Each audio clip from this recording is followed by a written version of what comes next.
Hello विद्यार्थियों, आज के इस नए वीडियो लेक्चर में मैं आपका स्वागत करता हूं। आशा करता हूं मैं जो भी पढ़ाता हूं वो आपको समझ में आता होगा।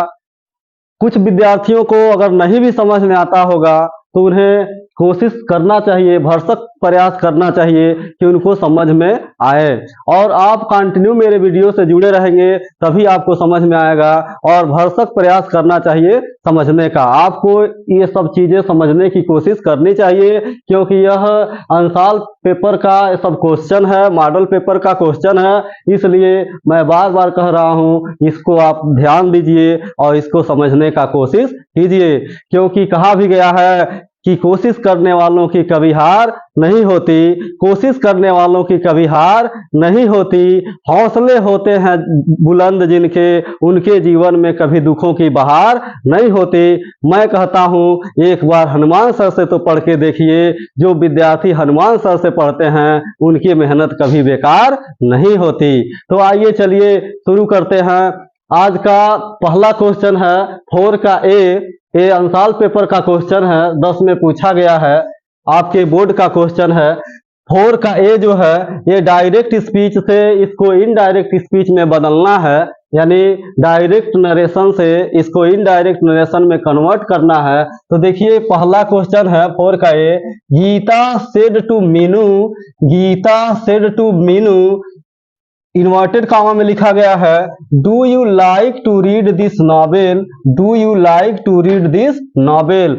अब देखिए विद्यार्थियों, यह जो वाक्य है जो डबल इन्वर्टेड कॉमा में बंद है, ये आपका इंट्रोगेटिव सेंटेंस का है। इसलिए इसको इनडायरेक्ट स्पीच में बदलने से पहले मैं आपको बता दूं कि अगर डबल इन्वर्टेड कॉमा में आया हुआ वाक्य अगर इंट्रोगेटिव सेंटेंस का होता है तो यहाँ पर सेड या सेड टू आपका ये बदल जाता है आस्क्ड में। इसका मतलब देखिए गीता ज्यों का त्यों लिखा गया है, इसके बाद सेड टू जो है ये इस इंट्रोगेटिव सेंटेंस को देखते हुए आस्क्ड में बदला गया है। मीनू ऑब्जेक्ट है, इसको ज्यों का त्यों लिखा गया है। अब देखिए स्टूडेंट्स, यहाँ पर दिया हुआ है कॉमा इन्वर्टेड कॉमा, तो मैं आपको बता दूं जब वाक्य इंट्रोगेटिव सेंटेंस का होता है, और उसमें भी इंट्रोगेटिव सेंटेंस दो प्रकार के होते हैं, यस नो टाइप क्वेश्चन और WS टाइप क्वेश्चन।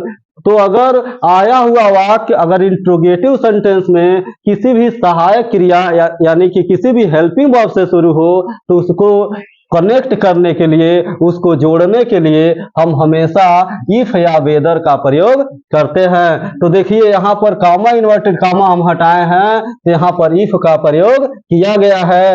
अब देखिए आपको बताना चाहेंगे, अगर वाक्य जो है आपका प्रेजेंट इंडिफिनिट टेंस में है और अगर डू और डज से शुरू है तो रूल ये है, नियम ये है कि इसको साफ साफ हटा देते हैं, उसको पूरी तरीके से रिमूव कर देते हैं और वर्ब का सेकेंड फॉर्म लिखते हैं। तो उसको पहले बदलने से पहले देखिए यहाँ पर डू को तो मान लीजिए हम हटा ही देंगे, लेकिन पहले यू को बदलना है। यू आपका जो है ये सेकेंड पर्सन का प्रोनाउन है, और सेकेंड पर्सन प्रोनाउन मैं पहले वीडियो में भी आपको बता चुका हूं कि ऑब्जेक्ट के अनुसार बदलता है। ऑब्जेक्ट इसका देखिए, चलते हैं ऑब्जेक्ट के पास। ऑब्जेक्ट जो है इसका मीनू है। अब प्रॉब्लम यहाँ पे ये है, यहाँ पर यू जो है ये प्रोनाउन है और इसको जिससे बदलना है वो नाउन है, तो पहले उसको भी हम प्रोनाउन में कन्वर्ट करेंगे। तो देखिए जब कोई फीमेल होता है, कोई फीमेल होती है, तो वहां पे हम उसके नाम के बदले प्रोनाउन यूज करते हैं सी। अगर कोई मेल होगा तो उसके नाम के बदले प्रोनाउन यूज करेंगे ही। तो देखिए यहाँ पर यू को बदला गया है मीनू के अनुसार, तो मीनू का प्रोनाउन होता है सी, तो यहाँ पर लाया गया है सी। अब देखिए यहाँ पर डू को हटाया गया है तो लाइक का सेकेंड फॉर्म लिखा गया है लाइक्ड। अब लाइक्ड के बाद बाकी जो चीजें बची ज्यों का त्यों लिखा जाएगा, अंत में हम फुल स्टॉप का प्रयोग करते हैं।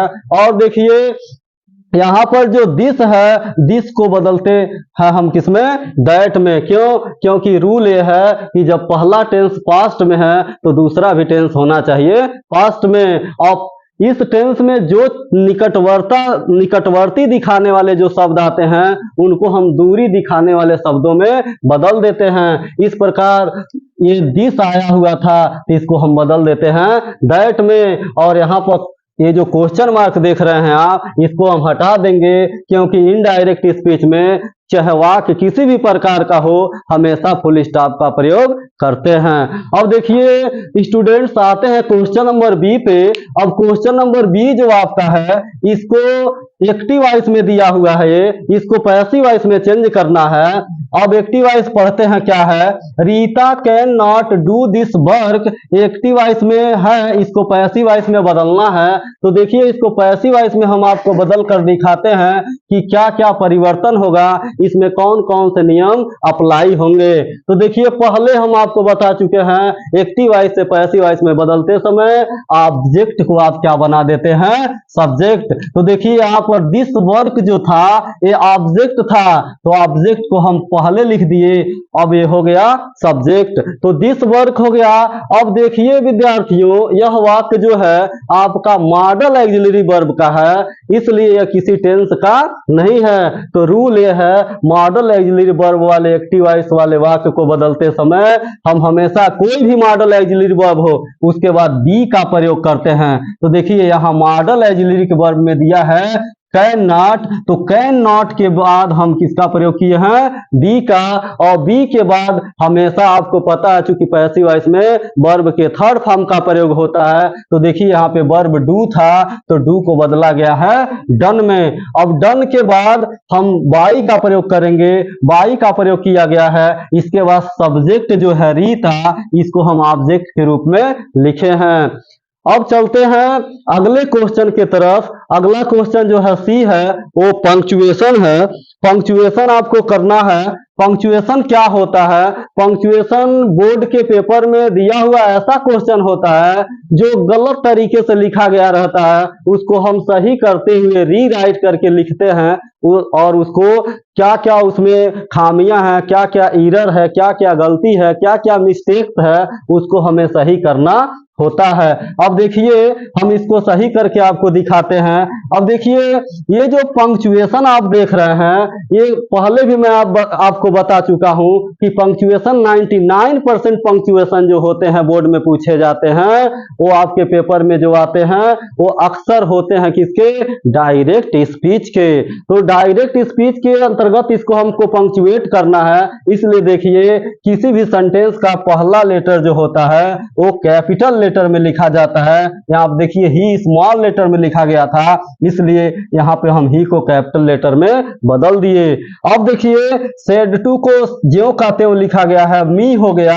अब ये हमारा पूरा जो है ये रिपोर्टिंग वर्ब है, तो आपको पता होना चाहिए स्टूडेंट कि रिपोर्टिंग वर्ब के बाद हम हमेशा कॉमा का प्रयोग करते हैं, और इसके बाद बाकी जो बचा हुआ इसका भाग है वो रिपोर्टेड स्पीच में लिखा जाएगा। और रिपोर्टेड स्पीच को शुरू करने से पहले आपको पता होना चाहिए कि इन्वर्टेड कॉमा का प्रयोग किया जाता है। तो देखिए यहाँ पर इन्वर्टेड कॉमा का प्रयोग किया गया है। अब देखिए इन्वर्टेड कॉमा के अंदर जो बंद होता है वाक्य, उसका जो पहला लेटर होता है वो भी क्या होता है, कैपिटल लेटर होता है। इसलिए यहाँ पे देखिए आई स्मॉल लेटर में लिखा गया था, इसको कैपिटल लेटर में रीराइट किया गया है, पुनः लिखा गया है। बाकी जो शब्द हैं इसमें कोई त्रुटि नहीं है, इसलिए बाकी शब्दों को ज्यों का त्यों लिखा गया है। आप देख रहे हैं इसमें कोई परिवर्तन नहीं हुआ है।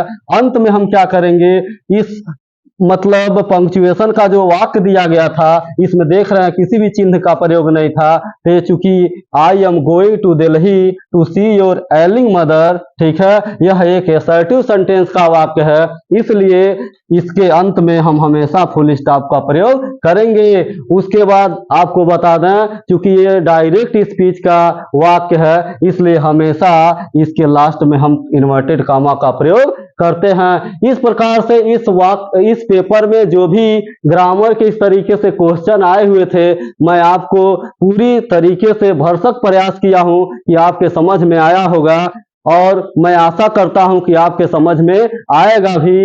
इसलिए मैं आपसे एक रिक्वेस्ट करना चाहता हूं कि जो भी मेरे चैनल पर नए विद्यार्थी हैं, जो अभी तक मेरे चैनल को सब्सक्राइब नहीं किए हैं, वो सब्सक्राइब करते रहें, सब्सक्राइब कर लें और बेल आइकन को दबाना न भूलें। मेरे चैनल को लाइक और शेयर भी करते रहें। Okay, thanks for watching my video.